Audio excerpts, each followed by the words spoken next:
Porque o reino dos céus é semelhante a um dono de casa que saiu de madrugada para assalariar trabalhadores para a sua vinha. E tendo ajustado com os trabalhadores a 1 denário por dia, mandou-os para a vinha. Saindo pela 3ª hora, viu na praça outros que estavam desocupados. E disse-lhes: Ide vós também para a minha vinha, e vos darei o que for justo. Eles foram. Tendo saído outra vez, perto da hora 6ª e da 9ª, procedeu da mesma forma. E saindo por volta da hora 1/10, encontrou outros que estavam desocupados e perguntou-lhes: Por que estivestes aqui desocupado o dia todo?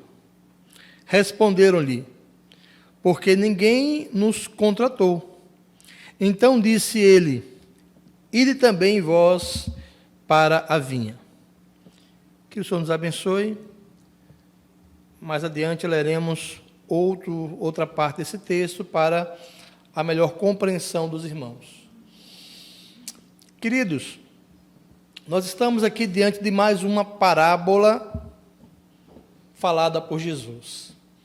Jesus usou muito o argumento da parábola para que os seus ouvintes pudessem entender aquilo que ele estava querendo dizer. Um dos argumentos de Jesus para falar por parábolas era de que o ensino que ele tinha para nos conceder sobre a eternidade, o ensino do céu, era algo muito elevado. E ele precisava de artifícios para que nós então compreendêssemos o que ele estava falando. Em certa ocasião, comentando ele sobre essa nossa condição de não alcançar aquilo que é tão elevado, tão espiritual, ele disse: olha, se eu vos falo de coisas materiais, vocês não entendem, como entenderiam se eu falasse as coisas espirituais? Mas sim, a parábola era uma história, era uma ilustração material para que nós pudéssemos entender melhor um conhecimento espiritual. A ocasião também que Jesus fala que ele falava por parábolas, para que aqueles que ouvissem, mas que não estavam comprometidos em compreender, não compreendessem. Mas os que fossem em busca da compreensão, ele iria revelar. Isto aconteceu em algumas vezes em que Jesus falou por parábolas e, posteriormente, os discípulos chegavam para ele e perguntavam: mas, mestre, nós não entendemos, explica-nos a parábola. E Jesus aí, ele fazia questão de explicar o sentido espiritual daquilo que ele estava falando. De maneira que Jesus usou parábolas para pregar, para ensinar, para confundir. Quando era a ocasião em que ele era questionado por algum religioso ou por algum líder religioso, ele lançava uma parábola mais para confundir do que para explicar. Todavia, nós sabemos que a Bíblia ela é vida para aquele que crê. E por meio dela, por meio de cada ensino, a Bíblia não tem nenhuma passagem inútil, todas elas nos trazem um ensino. E aqui nós vamos, juntamente com os irmãos, poder compreender um pouco mais da palavra ao descortinar o ensino do Senhor aqui sobre esse texto. Quando nós vamos estudar a Bíblia, estudar o que os teólogos falam, nós vamos ler esse texto, nós vamos encontrar alguém com a pretensão de encontrar para cada passagem da parábola uma resposta, um encaixe. E, queridos, a Bíblia ela não tem nas parábolas esse compromisso de que cada linha, cada palavra encontre uma resposta. Se alguém conseguir tal façanha, louvado seja Deus. Mas o objetivo principal nos dá um entendimento, uma compreensão, um sentido para aquilo que está sendo falado. Então, os irmãos vão ver aqui no texto que Jesus, na sua palavra, ele fala de um homem que tinha uma vinha, que saiu por diversas horas do dia a contratar trabalhadores, e aos primeiros ele contratou por 1 denário, e aos demais ele não definiu um salário. Terminando a jornada de trabalho, aquele homem acertara com os seus trabalhadores e deu a todos um mesmo pagamento. E essa parábola, ela fala de verdades bem interessantes para nós. Observemos que ela fala de um início de dia, porque o reino dos céus é semelhante a um dono de casa que saiu de madrugada para assalariar trabalhadores para a sua vinha. Então, a primeira figura que nós vamos tratar aqui é sobre a madrugada, sobre esse período do dia. O calendário judeu, o relógio judeu, na época do Novo Testamento, ele funcionava de maneira diferente do nosso. Nós aqui no Ocidente, nós sempre temos a meia-noite como início do dia. Para eles, não era assim. O dia iniciava às 6 horas da manhã. Então, às 6 horas da manhã nossa, seria a 0 hora do dia lá. 7 horas da manhã nossa, seria a primeira hora do dia para os judeus. De maneira que é bem diferente, mas é necessário falar sobre isso para que os irmãos entendam, porque o texto aqui está usando o relógio do Oriente, não do Ocidente. Então, o texto fala que saiu de madrugada. A madrugada aqui seria justamente esse momento de 6 horas da manhã, onde se iniciaria o turno para trabalhar. Em certa ocasião, Jesus dizia, olha, são 12 as horas do dia. É preciso trabalhar enquanto há luz. Então, o tempo da jornada do trabalho era levado em conta isso. Das 6 da manhã às aproximadamente 6 horas da noite, onde havia luz para se trabalhar. À noite, naquela ocasião, não era frutífero, produtivo trabalhar, em função de não existir energia elétrica. A Bíblia, ela nos revela que todo o trabalhar de Deus na humanidade, ele figura como um dia. Para nós, cristãos, nós que vivíamos nas trevas, nós que não tínhamos a luz, essa madrugada fala do tempo em que a luz começou a brilhar nesse mundo. Para nós, a luz começou a brilhar quando Jesus, ele nasceu como o menino, o Deus menino que Isaías profetiza. Olhando para nós, a história da humanidade, nós vamos entender isso. Jesus, ele rompeu com a escuridão, ele trouxe para nós um novo dia, uma nova esperança, e é no parâmetro desse dia que nós estamos vendo o trabalhar de Deus. Desde que Jesus, ele vem a este mundo, já como uma criança, irradiando luz para nós, até o seu ministério e o auge, da sua vida aqui, morrendo na cruz do Calvário, por amor a todos nós. O texto dá ênfase a que esse homem contratou trabalhadores para a sua vinha. Vamos falar um pouco sobre a vinha. O que o Senhor quer falar? Qual a interpretação desta vinha nessa passagem bíblica? A vinha aqui nós podemos entender como o campo, como o lugar de trabalho, aonde os servos de Deus devem se dedicar para adorar a Deus, proclamar a sua palavra, fazer a sua vontade. Alguns resumem essa palavra como fazer a obra de Deus. Em certa ocasião, o Senhor Jesus falava sobre rogar por trabalhadores, porque grande é a seara e poucos são os trabalhadores.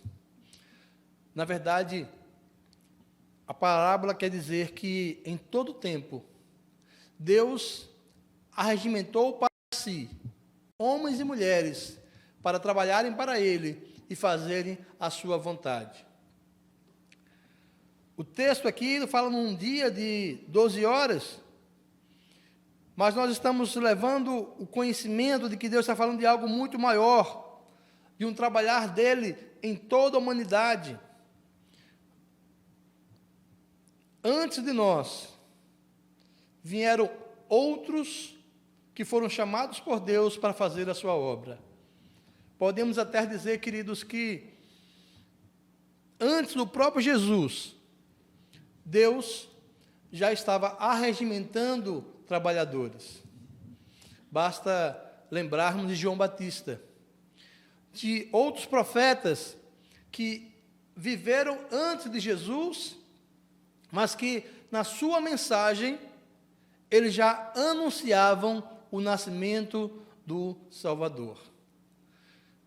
Como eu falei, muitos querem achar perfeição, identificar quem era trabalhador tal, quem trabalhou tal hora. Nós não vamos levar essa mensagem desta forma, com encaixes perfeitos, mas nós vamos trazer para os irmãos o conhecimento de que, sim, Deus trouxe trabalhadores durante o tempo da humanidade, cada um merece o seu reconhecimento. Então, nós vamos falar de forma genérica sobre eles. Podemos dizer aqui que os trabalhadores de madrugada foram esses que antecederam ao próprio nascimento de Jesus, mas que, como servos e servas de Deus, tiveram um compromisso de fidelidade. Foram contratados por Jesus para trabalhar. O texto, ele prossegue e diz que à terceira hora do dia, outros foram contratados, outros estavam desocupados. Da madrugada até a terceira hora do dia, se passaram 3 horas de trabalhar. Nós podemos tentar dividir um pouco esses grupos, como, por exemplo, apresentar aqui os apóstolos, os discípulos, esses que estiveram, inclusive, presencialmente com Jesus,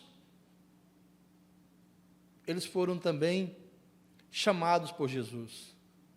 Nós podemos observar, há uma passagem, onde Jesus, pessoalmente, ele chama os 12 discípulos para o seguirem e, então, se comprometerem com ele, aprendendo sobre o reino dos céus, para poder, então, divulgar.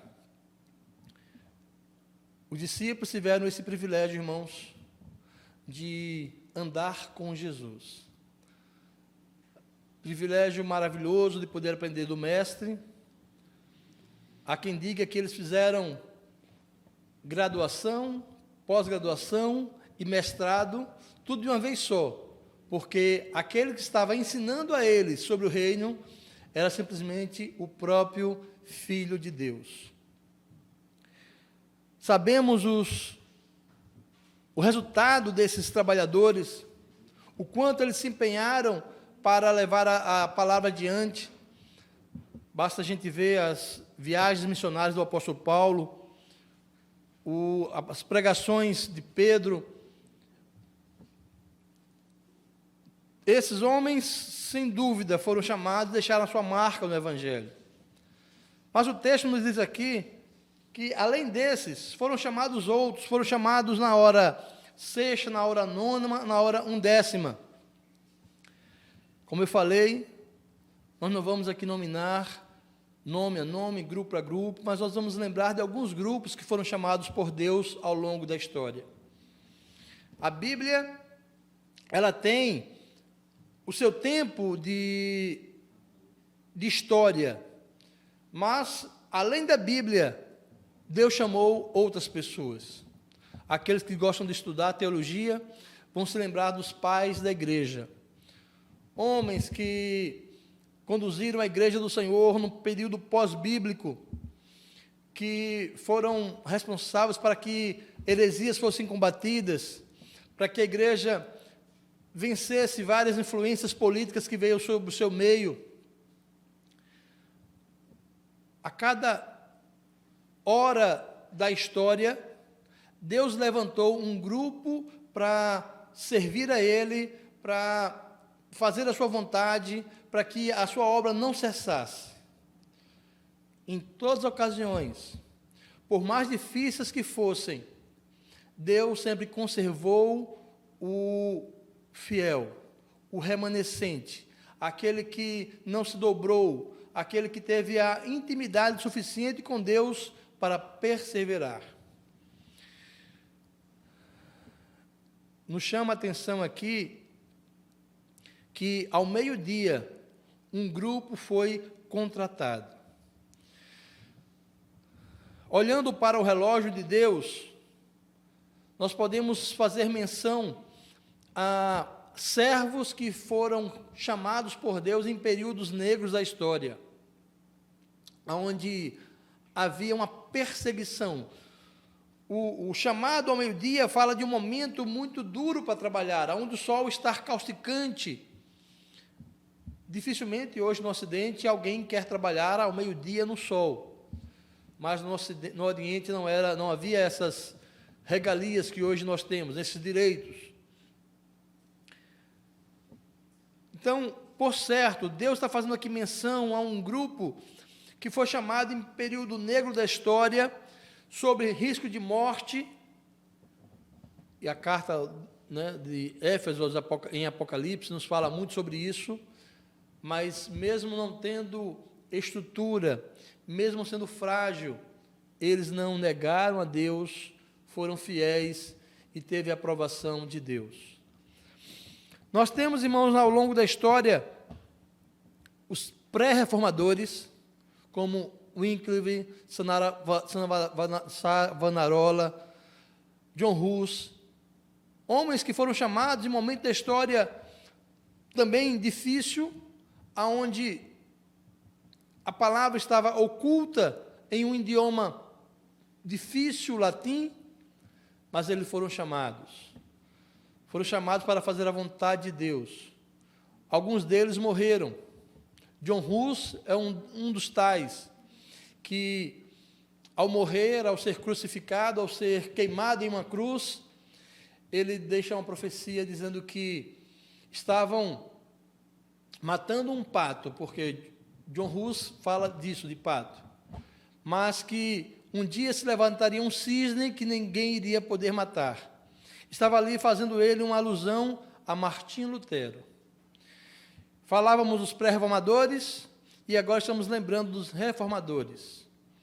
Lutero, Calvino, tantos outros homens de Deus que foram chamados e amaram a palavra de Deus a tal ponto de negar a sua vida por completo e assim servir ao Senhor.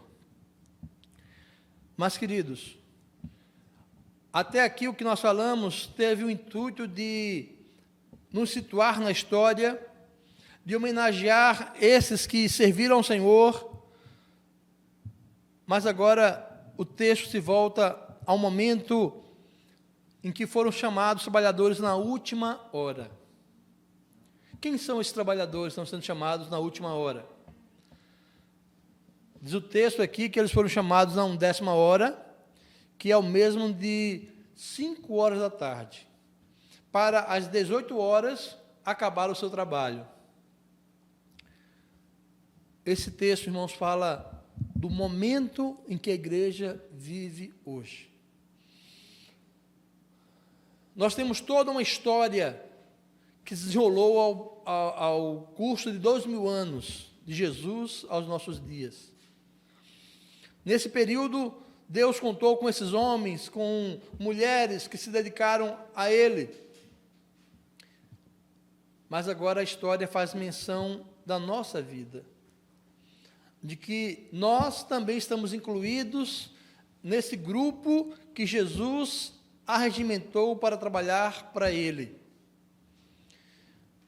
Nós não estamos mais sob o sol causticante, mas nós estamos sob um período ímpar da história. Porque podemos fazer aqui uma alusão que esse período final, essa uma hora para findar o horário profético, é aquela hora que tudo está escuro, em que as trevas estão dominando. É o horário que a Bíblia diz que à meia-noite ouviu-se um grito: eis o noivo, saí-lhe ao encontro. Profeticamente, irmãos, a igreja foi chamada próximo do arrebatamento, próximo do momento em que nós seremos arrebatados desse mundo para estar com Cristo. Mas, pastor, tem certeza que somos nós? Será que não haverá um outro grupo, um outro povo que será chamado e esses sim serão trabalhadores da última hora? Talvez. É difícil nós queremos adivinhar o que Deus vai fazer, mas olhando para as Escrituras, olhando para as profecias e para o que está ao nosso redor, nós fazemos com muita facilidade uma analogia, uma comparação, uma identificação de que estamos à porta da volta de Jesus. Então, o texto estaria falando de nós, trabalhadores que foram chamados nesta última hora e que devemos, então, corresponder ao chamado de Deus. O texto, ele nos traz alguns fatos interessantes. Ele nos fala ainda sobre o fato de que todos receberam o mesmo salário, o que humanamente não é tão aceito. Como é que alguém começou a trabalhar no começo do dia, trabalhou 11 horas e recebeu o mesmo pagamento do que aquele que trabalhou apenas 1 hora? É isso mesmo, irmãos. O agir de Deus é diferente do pensamento humano. Já diz a Bíblia que os nossos pensamentos não são os pensamentos de Deus. Deus, ele tem os pensamentos mais elevados. E o que nós podemos entender é que Deus, ele sempre foi justo. Ele não comete injustiça. Se nós formos observar o detalhe do texto, fala que aos primeiros ele contratou por 1 denário. Ele deu um valor, ele estava pagando o salário justo para um dia de trabalho. Aos demais ele não prometeu o salário certo. Darei o que for justo, vá trabalhar. Ou seja, ele poderia ter dado menos a quem trabalhou menos, mas achou ele a melhor forma de recompensar por igual. É algo espiritual que nós estamos falando aqui, irmãos. Estamos falando aqui do pagamento que Deus fez a todo o seu povo. E esse pagamento, ele não vem pelo nosso mérito. Por isso, não há uma comparação a ser feita de um trabalho secular com o que nós estamos falando aqui. Não tem importância se você serve a Deus há 50 anos, 80 anos, ou se você começou a servir Deus agora. O pagamento dele será o mesmo. Fomos contratados pelo sangue de Jesus, que purifica os nossos pecados. Fomos contratados Esse foi o preço pago por qualquer um que está trabalhando na sua obra, a salvação, o perdão dos nossos pecados. De maneira que o texto ele mostra aqui uma certa indignação daqueles que trabalharam mais. Entendo eu que isso não é a queixa dos apóstolos, isso não é a queixa dos profetas, isto é uma forma do Senhor mostrar na sua parábola que ele estava sendo bom. E esta é a grande essência de Deus. Ele é bom. E esse é o grande motivo pelo qual nós trabalhamos para Ele, porque Ele é bom. Certa ocasião, um jovem foi questionar Jesus, ou melhor, foi elogiar Jesus, dizendo, mestre, bom mestre. E ele ali falou, olha, só há um que é bom, que é o Pai. Estamos falando isso para que na minha mente, na vossa mente, fique claro que, por mais que nós trabalhemos para Ele, Ele já pagou antecipadamente o nosso trabalho. A gratidão deve tomar os nossos corações de maneira a trabalharmos cada vez mais para o Senhor. Porque nessa última hora, nós temos um compromisso talvez até maior do que os apóstolos. Há quem diga que os apóstolos fizeram o alicerce, os outros fizeram a construção, mas nós, nessa última hora, nós estamos dando o acabamento na obra de Deus. Nós estamos finalizando todo um projeto que Deus fez ao longo dos tempos. E se uma casa ela for bem edificada, ela for erguida, mas os acabamentos não forem adequados, todo o valor daquele imóvel se perde. Então, nós não estamos mais carregando pedras, nós não estamos mais sob o sol causticante, mas não podemos relevar de que o nosso trabalho é muito importante nessa última hora. O Evangelho deixou de ser uma novidade. Hoje muitos falam de Bíblia. Então, para que nós possamos convencer as pessoas, converter as pessoas, nós precisamos ter uma palavra especial. Nós precisamos ter, além de uma palavra, um testemunho que toque no coração das pessoas. Concluindo essa palavra, vamos entender que Deus tem sido bom para conosco. Eu e você temos tido o privilégio de estarmos incluídos entre aqueles que estão realizando a obra de Deus. Vamos fazer isso com amor. Vamos nos doar cada vez mais, porque o fruto desse trabalho de doação será almas conquistadas para o reino de Deus. Seja você um semeador, leve a palavra, regue a palavra, de maneira que você possa ver que Deus está junto com você nesse trabalhar. E, como diz a Bíblia, todo trabalho feito para o Senhor tem a sua recompensa. Dar apenas um complemento de informação. Alguns confundem, ou alguns falam desse pagamento como sendo um galardão. Não, irmãos, o galardão é outra coisa. O galardão que a Bíblia nos fala é uma recompensa que Deus vai dar pela obra realizada.